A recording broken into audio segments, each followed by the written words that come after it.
first few hauntings I investigated with Lockwood and Co., I intend to say little. Partly to protect the identity of the victims, partly because of the gruesome nature of the incidents, but mostly because, in a variety of ingenious ways, we succeeded in cocking all of them up. There, I've admitted it. Not a single one of those early cases ended as neatly as we'd have liked.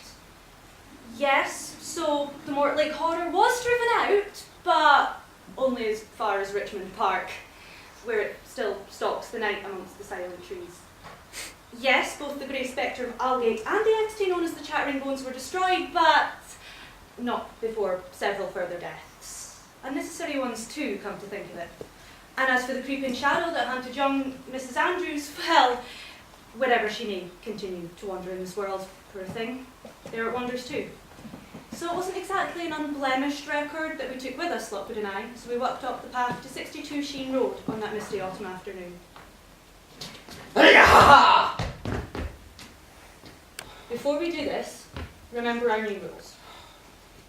Don't speculate openly about who killed who, how, or when. Don't just blurt out everything you see. And above all, don't impersonate the client. It never ends well. That's an awful lot of don'ts, Lucy. Too right it is. Well, I've got an excellent ear for accents. Sometimes I just can't help but repeat after someone. Fine, but do it quietly. And after we've left, not loudly, not in front of them, and particularly not when they're a 6'6" Irish dock worker with a speech impediment and we're a good half-mile from the public road.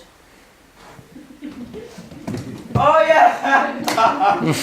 Oh, he was nimble for his size, wasn't he? Still, she's kept us fit. Sense anything? Not yet, but I'm hardly likely to out here. Have you? Well, I have, actually. In the back garden, under the laurel, halfway up the garden path.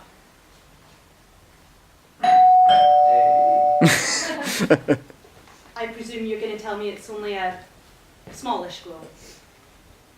Yeah, you know, about mouse size. Probably a bowl or something. I guess the cat got it. So probably not part of our case then, if it was a mouse? Probably not. Here she comes.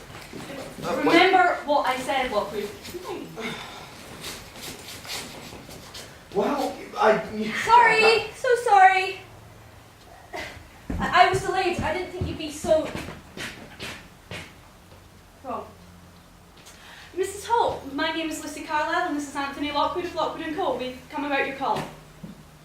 Oh. I could see the usual emotions flit across her face. Distrust, resentment, uncertainty, and dread. They were all there. They come with standards, so we don't take it personally. Just the two of you? Just us. Our clients are always the same. First, they notice our clothes, neat and tidy. Usually tidy. I do my best. Then, they notice our bags, full of our tools. Next, our rapiers, polished, sharp, and glittering at our belts. Then they settle on our faces.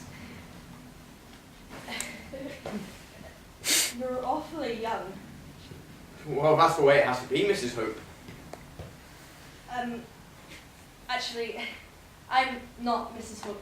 I'm her daughter, Susie Martin. But we arranged to meet her. She was going to show us around the house. I'm afraid my mother isn't willing to set foot here.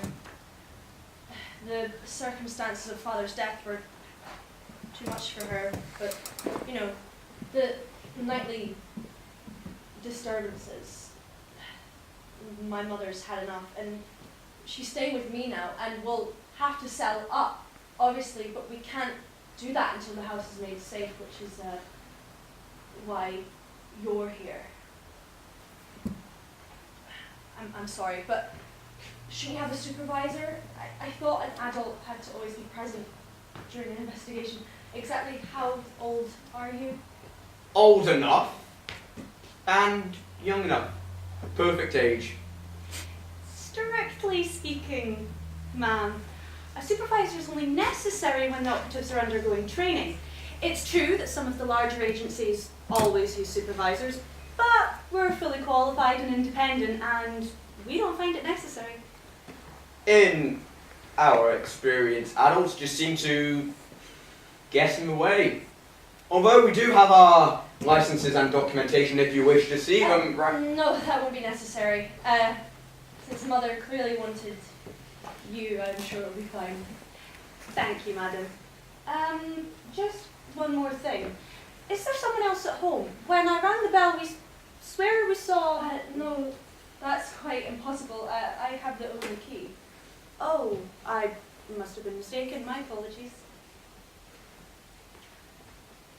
Well, I won't delay you any longer. My mother's completed the form she sent you, and she hopes it'll be useful. No, I'm sure it will, I'm sure it will. Thanks. We better get started then. We'll contact your mum in the morning. Yeah? Oh, upside down. Getting to that time of night. Curfew was not quite upon us, but adults were getting antsy, eager to get home. Soon there'd be nothing moving on London streets but the trailing mist. Well, nothing an adult could see at least.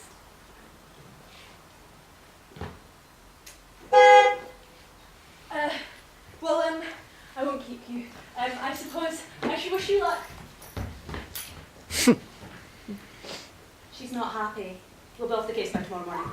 Not at all. Well, let's get started now then. You ready? Yep. When entering a house occupied by a visitor, it's always best to get in quick. That's one of the first rules you learn. Don't hesitate. Don't linger on the threshold. Why?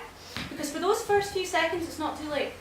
With the cold air on your back and the darkness up ahead, you'd be an idiot if you didn't want to turn and run. And as soon as you acknowledge that, the willpower starts draining away through your boots. And the panic starts gripping in your chest. And bang! You've compromised before you've even begun.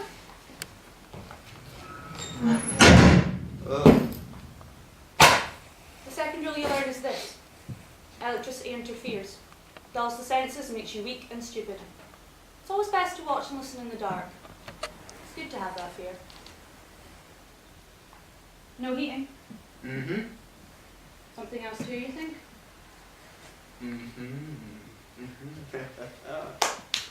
If you're wondering what the third rule is, it's to have a watch with a luminous dial.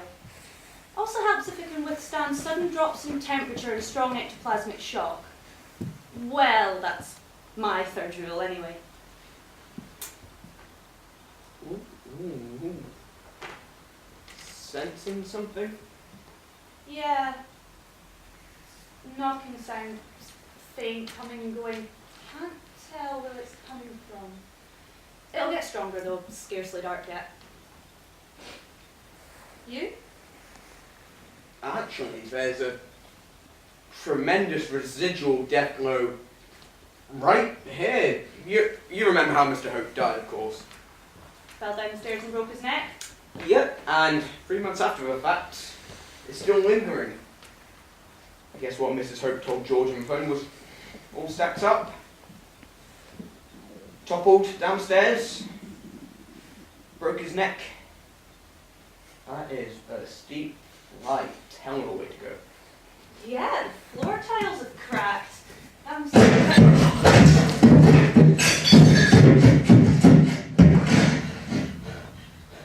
Were you alright?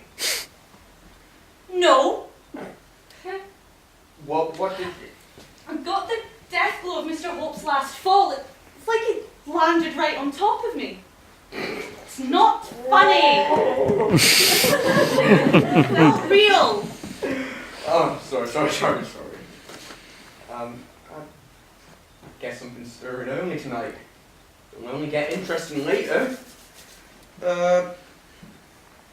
What time do you make it? Not yet 5. We know what that means. Time to find the kitchen, and then we find ourselves a ghost! Oh, it's warm! When going out hunting wicked spirits, it's the simple things that matter most. Silver point of your rapier glinting in the dark, iron filings scattered on the floor. The sealed canisters of best Greek fire ready as a last resort.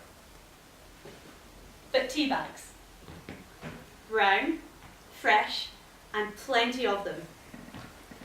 And made, for preference, by Pitkin Brothers of Bond Street are perhaps the simplest and best of all.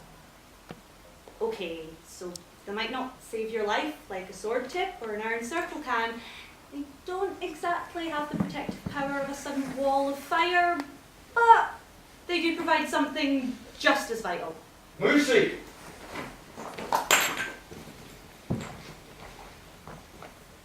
They help keep you sane.